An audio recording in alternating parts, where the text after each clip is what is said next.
that brings us to our public participation.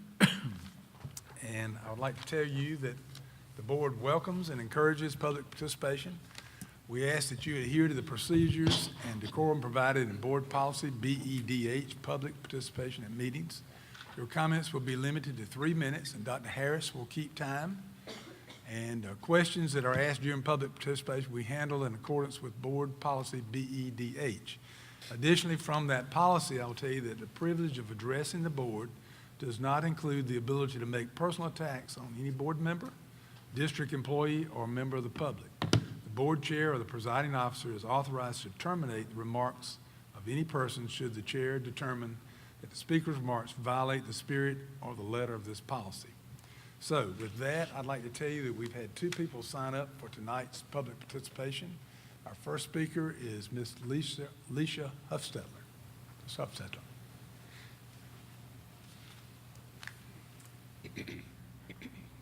I have some questions. How does a small school on a dangerous road, on Amex Ferry Road, handle the overgrowth and the overcrowding 8 to 9 miles away in Ballantyne? Question 1. To build a small school on Amex Ferry Road, which is very dangerous, by the way, when that doesn't solve the problem at Ballantyne and Lake Mary Elementary, is that a proper way to handle my money and other people's tax money? Question 3, has there been a study done of all the school-age students off Amex Ferry Road and off St. Peter's Church Road to even determine if there is it like 300 people, students, would even go there? And if it's not, are you going to rezone from students from Lexington, Old Lexington? Because if you rezone, which is a not happy word to parents, they're going to have to go all the way down Old Lexington Highway and go all the way halfway down Amex Ferry and go all the way back, which contributes to the dangerous traffic that is already on Amex Ferry Road. Is this even safe for students, much less parents?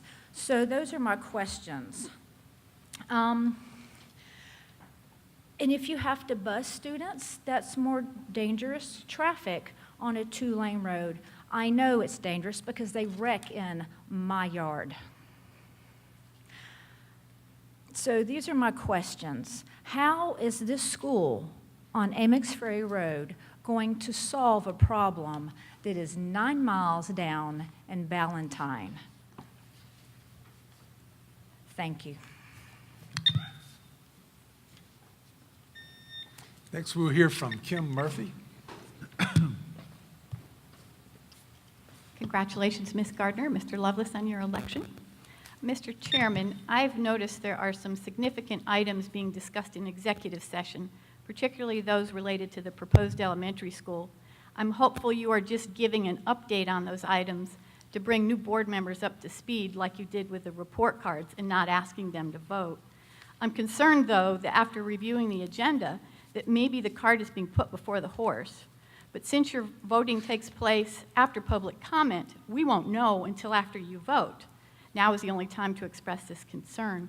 In June, the district hired a consultant to do a major, very broad facility study, which was to be presented this past September, but has not been. Based on the requirement of the RFQ, that September due date makes sense. It would be important to see the needs of the district identified prior to committing limited resources for new school construction and committing to its additional operating and maintenance costs.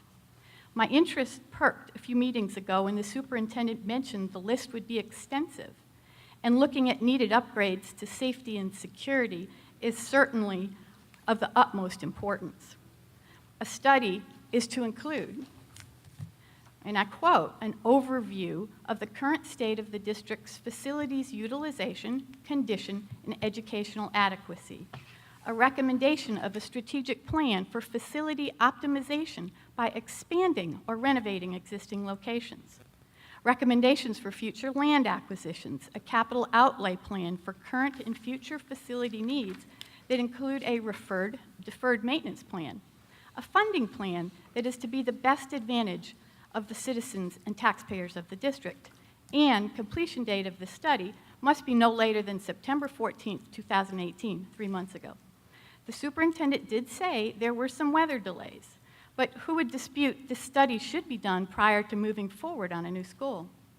It wouldn't make any sense for a number of reasons, including financial, to move forward with a new school prior to becoming informed of the anticipated extensive list of needs and how they are to be funded, particularly those related to safety and security.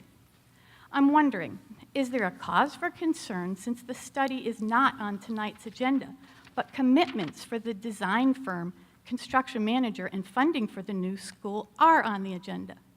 Will the district present the study and contemplate the study's plans for a facilities optimization by expanding existing facilities prior to pushing the new school's go button?